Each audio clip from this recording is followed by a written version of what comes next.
สวัสดีเนาะทุกคนมื้อนี้มาพบกับ2บาทหน้าแชนแนลคือเก่าพี่น้องคลิปนี้สิพาพี่น้องมาเบิ่งกรุงเทพมหานครเนาะเพราะว่าสิเป็นอะไรก็มาติดตามรับชมกันได้เนาะช่วงนี้เฮาก็บ่ได้ลงคลิปปานใดพี่น้องเพราะว่าติดการติดงานได้เนาะนี่เฮาก็วางงานก็เลยมาถ่ายพี่น้องในเบิ่งช่วงนี้เฮาก็เดึกเบียกเนาะเป็นบรรยากาศ 8 โมงเช้าเป็นจังได๋ก็อย่าลืมฝากกดไลค์กดแชร์เนาะกดติดตามเพื่อเป็นกำลังใจให้2บาทหน้านี่เด้อพี่น้องพอได้มีกำลังใจในการเฮ็ดคลิปต่อไปเนาะช่วงนี้เฮาก็สิถ่ายคลิปในกรุงเทพให้พี่น้องได้เบิ่งก่อนเนาะมื้อใดเฮากลับบ้านเดี๋ยวสิพาพี่น้องไปเลาะทงไห้ทงนาหาอยู่หากินคือเก่าพี่น้องเอ้ยจังได๋ก็สู้ๆไปนำกันเนาะสำหรับคนลาวที่มาทำงานอยู่ไทยพี่น้องเนาะ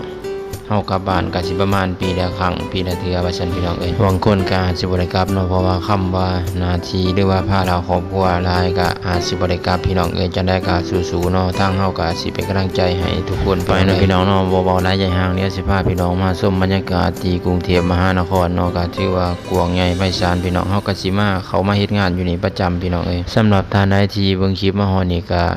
คอมเมนต์ไปเด้อพี่น้องว่าเฮ็ดงานอยู่ไสเป็นจังได๋อยู่จังหวัดใดเนาะเฮาก็สิเข้าไปตอบคอมเมนต์ทุกท่านเนาะที่เข้ามาตอบมาเม้นของเฮาเนาะตอนนี้ก็เป็นเวลาเลิกงานของพวกเฮาเนาะพี่น้องเนาะที่เห็นหัวโฟอยู่นี่ก็ทีมงานพวกเฮาว่าซั่นพี่น้องเอ้ย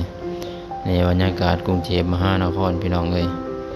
ยามเช้าเนาะรถก็อาจสิติดแหน่จักหน่อยก็เป็นเรื่องธรรมดาพี่น้องเอ้ยเดี๋ยวเฮาก็สิบ่ได้เว้าหลายเนาะพี่น้องเดี๋ยวให้ภาพบรรยากาศแล้วก็เบิ่งไปนำกันเนาะพี่น้องว่าสิเป็นแนวใดเนาะไปกันเลยพี่น้อง